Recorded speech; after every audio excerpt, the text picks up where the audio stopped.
Hello दोस्तों, स्वागत है आपका अपने चैनल जेएम स्टडिंग पर। आज की इस वीडियो में हम बात करेंगे BA programme 6 semester SEC history, Bharat में रेडियो और सिनेमा एक सामाजिक इतिहास।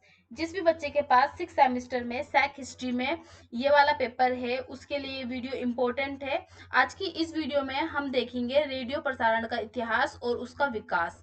सबसे पहले हम इसमें रेडियो का सामान्य परिचय देखेंगे, ठीक है, और उसके बाद इसका इतिहास, फिर उसके विकास के ऊपर बात करेंगे। तो देखिए, जनसंचार में एक माध्यम आपका रेडियो भी आता है, और रेडियो एक ऐसा माध्यम है जिसके द्वारा हम एक ही समय में बहुत सारे लोगों तक क्या कर सकते हैं, अपना संदेश पहुंचा सकते हैं। इसका आविष्कार किसने किया था? मार्कोनी ने किया था, ठीक है। मार्कोनी ने इसका आविष्कार किया था, और पहले इसको ना मशीन का नाम दिया गया था। बाद में 1996 में इसे रेडियो नाम दिया गया। ये जो मशीन थी ये बिना तार के एक जगह से दूसरी जगह आवाज पहुंचा सकती थी। तरंगे आप सभी को मालूम है 3 प्रकार की होती है: लघु तरंगे, मध्यम तरंगे और परिवर्तित आवृत्ति वाली तरंगे। हम सब जानते हैं, ठीक है, कि रेडियो सामान्यतः वह उपकरण है जो रेडियो स्टेशन से भेजे गए कार्यक्रमों तथा संदेश सुनने में हमारा मददगार है। यद्यपि हम इस रूप में भी रेडियो को परिभाषित कर सकते हैं कि यह वस्तुतः सिग्नलों का प्रसारण है।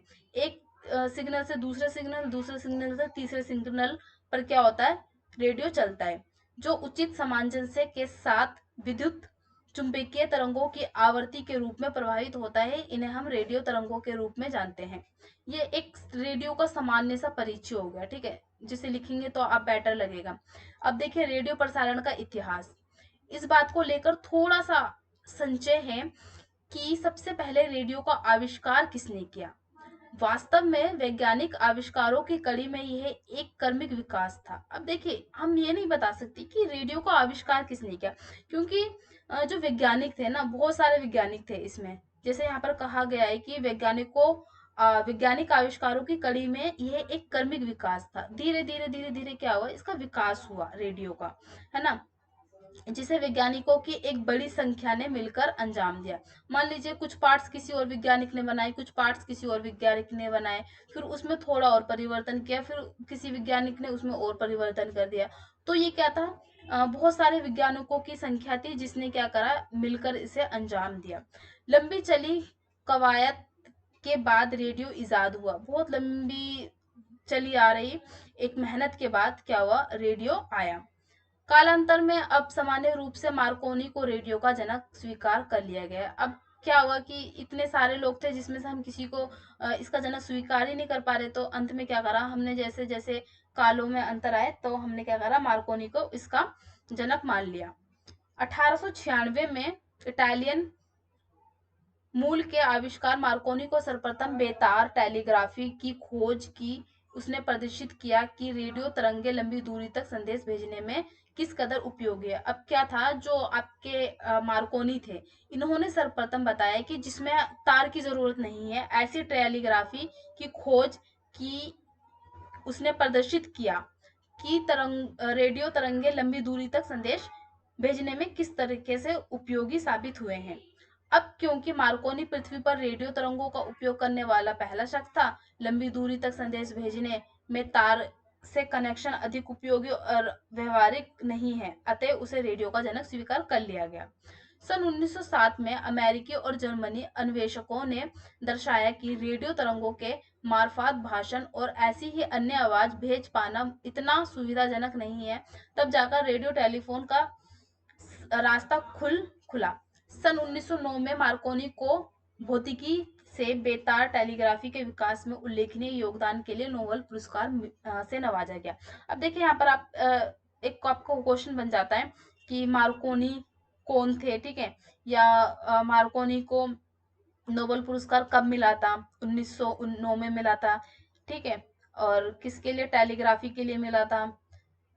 युद्ध के दौरान संदेश और आवश्यक सूचनाएं भेजना कितना चुनौतीपूर्ण कार्य था। उस समय प्रथम विश्व युद्ध के प्रारंभ में सन 1914 से ही रेडियो टेलीफोन का काफी उपयोग किया गया। युद्ध के दौरान प्रसारण के लिए बेतार का काफी चर्चित उपयोग हुआ। इस दौरान लोगों को बहुत बड़ी संख्या में बेतार संकेतों को समझने की कला में परंपरागत, एक मिनट रुकिए, परंपरागत किया गया। अब देखिए युद्ध का समय तो जाहिर सा है कि एक जगह से दूसरी जगह संदेश देना कितना मुश्किल था, लेकिन जब रेडियो आया तो ये बहुत ज्यादा इजी हो गया, जिससे क्या हुआ कि लोग परंपरागत रूप से एक जगह से दूसरी जगह संदेश भेजने लगे। बेतार का मतलब यहाँ से है कि जिसमें तार का प्रयोग ना किया जाता हो, ठीक है, लाइक रेडियो है आपका। विश्व युद्ध के बाद से बेतार ऑपरेटर बेरोजगार हो गया, तब उन्होंने अपनी अभिरुचि के अनुसार घर पर ही अपना उपकरण बनाया। अब देखिए युद्ध जब समाप्त हुआ तो लोगों को ना इससे ना थोड़ा रुचि हटने लगा, तो उन्होंने क्या करा, घर पर ही अपना उपकरण बनाया। सुचारू व तीव्र गति से प्रसारण तकनीक की खोज अनायास हो गई। अब भारत में रेडियो का विकास देखें तो हम इसमें चरण वाइज बटे हुए हैं। भारत में पहला रेडियो कार्यक्रम मुंबई रेडियो क्लब की ओर से जून 1923 में प्रसारित किया गया। पहला रेडियो मुंबई से, ठीक है, जून 1923, ये याद रखने वाली डेट्स है।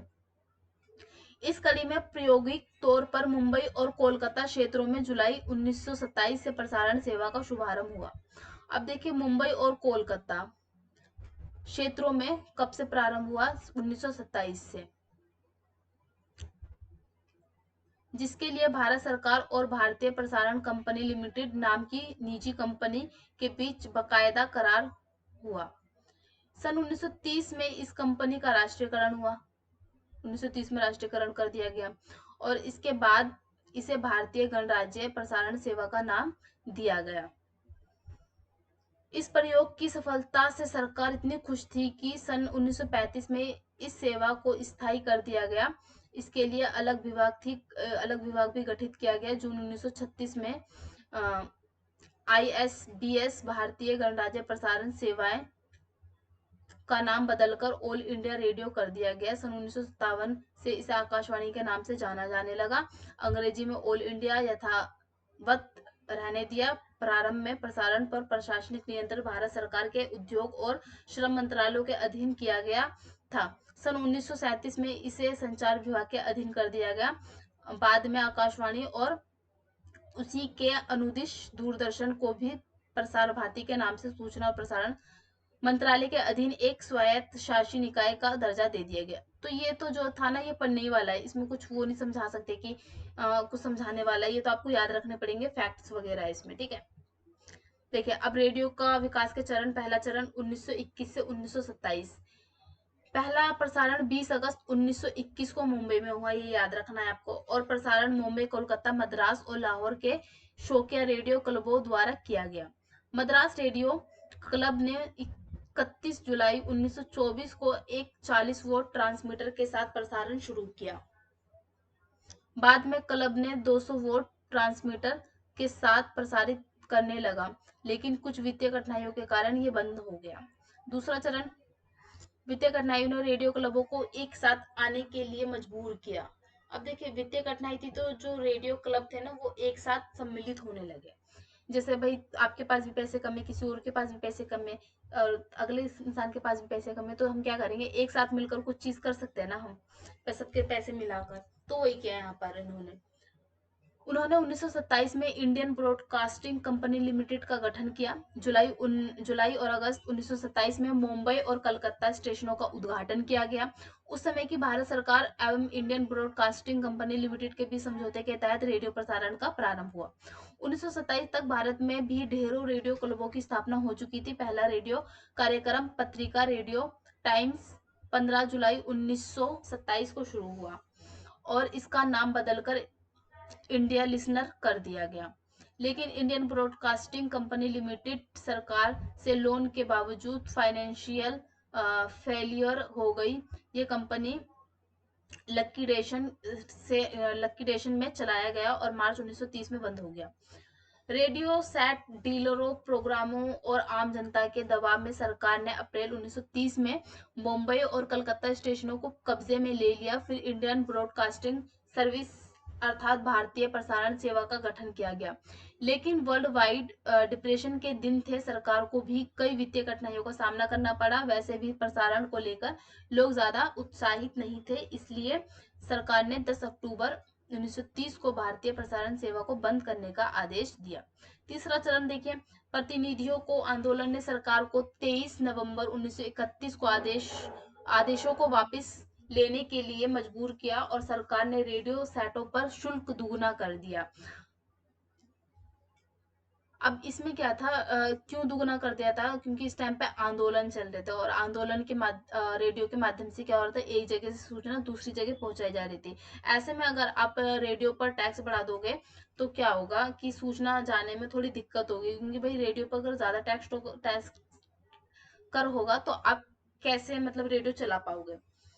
रिसीविंग सेट की संख्या जो सभी आयात की गई थी वो 2 साल से भी कम समय में दुगनी हो गई। इसका परिणाम ये हुआ कि लाइसेंस फीस से सरकार की आय में वृद्धि हुआ। रेडियो सेट और उसके कंपोनेंट्स पर आयात शुल्क में वृद्धि ने सरकार के राजस्व को भी बढ़ाया। सरकार को मुनाफा होने पर दिल्ली में एक रेडियो स्टेशन शुरू करने का निर्णय लिया गया। सरकार ने उद्योग और श्रम विभाग के तहत इंडियन स्टेट ब्रॉडकास्टिंग सर्विस को स्थापित करने का निर्णय लिया। उसके बाद लियोनेल फिल्डन की बीबीसी से आमंत्रित किया गया, जो भारत में प्रसारण के पहले नियंत्रक बने। जैसा कि आजकल ऑल इंडिया रेडियो में रेडियो चीफ को महानिदेशक कहा जाता है।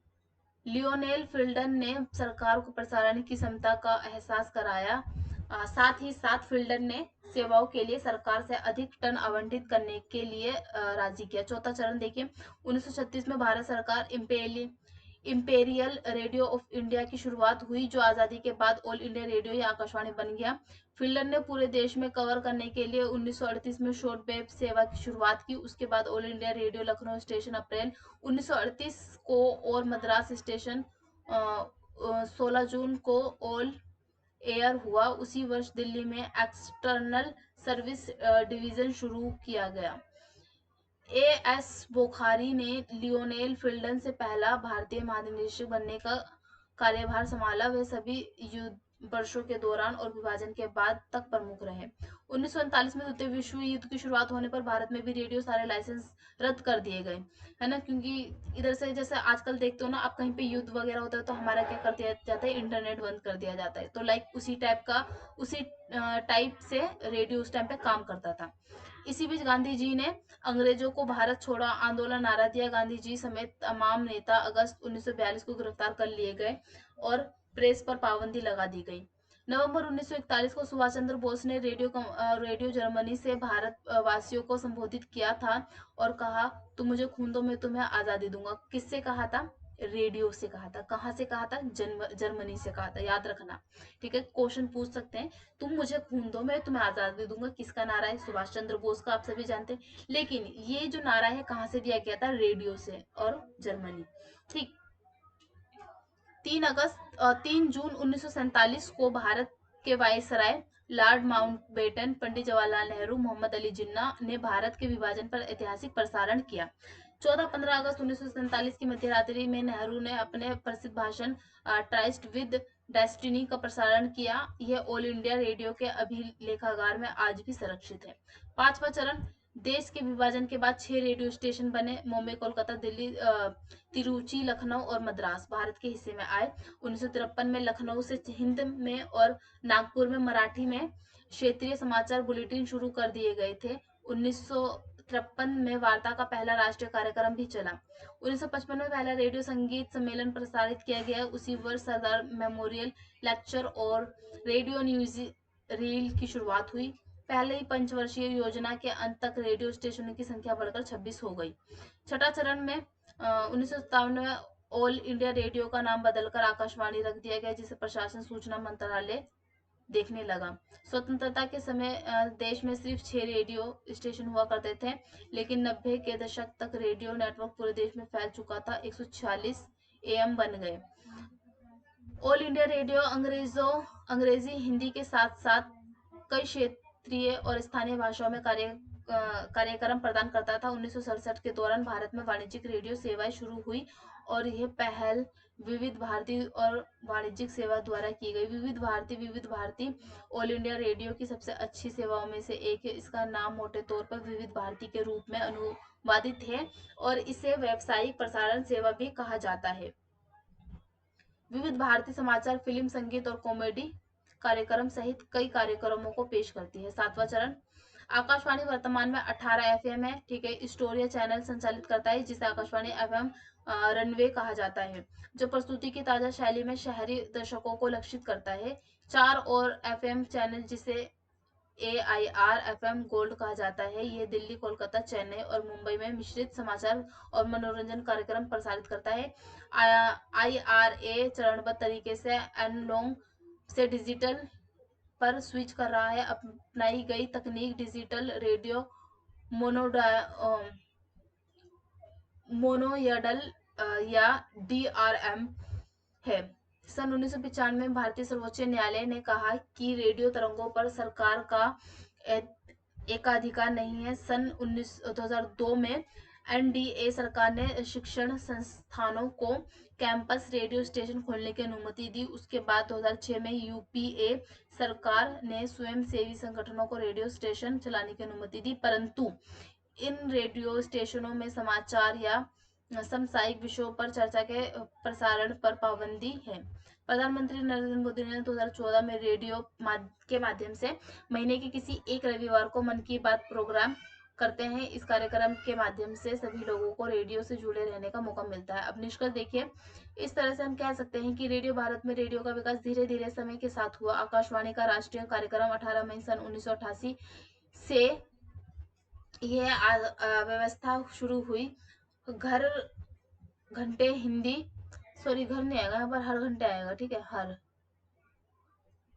हर घंटे हिंदी और अंग्रेजी समाचार प्रसारित किए जाते थे। इसके अलावा संसद का प्रश्नकाल तथा समसामयिक मतलब जैसे मोटे मोटे आपके सूचना हो गए ना, वो सारे रेडियो पर दिखाए जाते थे। लोगों में उनके जीवन मूल्य, जीवन आदर्शों को इंगित करते थे। कार्यक्रम प्रसारित किए जाते थे। 1975 में भारत में जब आपातकाल की घोषणा हुई तो विपक्षी दलों ने चुनाव व्यवहार रचना तैयार की। प्रशासनिक सूचना के लिए आकाश भारती रेडियो निकाय लाया गया। समय के साथ FM रेडियो, निजी FM चैनल, सामुदायिक रेडियो अस्तित्व में आए। भले ही आज मोबाइल, इंटरनेट, टीवी, कंप्यूटर के युग में रेडियो बीते जमाने की बात हो गई, लेकिन आज भी ये लोगों की जिंदगी का हिस्सा बना हुआ है। वहीं रेडियो की तमाम खासियत की वजह से और इसके शानदार इतिहास को याद रखने एवं रेडियो के खाते स्वाभिमान को फिर से जगाए रखने के लिए 13 फरवरी को वर्ल्ड रेडियो के रूप में मनाया जाता है। ये था आपका रेडियो का इतिहास और उसका विकास। देखिए, इसमें समझाने वाला था तो कुछ स्थानीय मेनली फैक्ट्स थे जो आपको याद रखने होंगे, ठीक है। और इसका विकास धीरे धीरे कैसे हुआ, ये सब आपको लिखना होगा। चाहे तो आप ना इसको बस रीडिंग ले लेना इसकी, और रीडिंग लेने के बाद ज्यादा मुश्किल नहीं है, थोड़े बहुत फैक्ट्स याद रखने हैं, बाकी रीडिंग लेना है ना, ठीक है। मैंने भी रीडिंग ही करी इसकी, ठीक। तो ज्यादा मुश्किल है नहीं, अच्छे से पेपर देना, ठीक है। और भी इससे संबंधित क्वेश्चन आपको दिए जाएंगे, तो अगर आप नए हो तो चैनल को सब्सक्राइब कर देना, ठीक है, जिससे आपको सूचनाएं मिलती रहे। Thank you.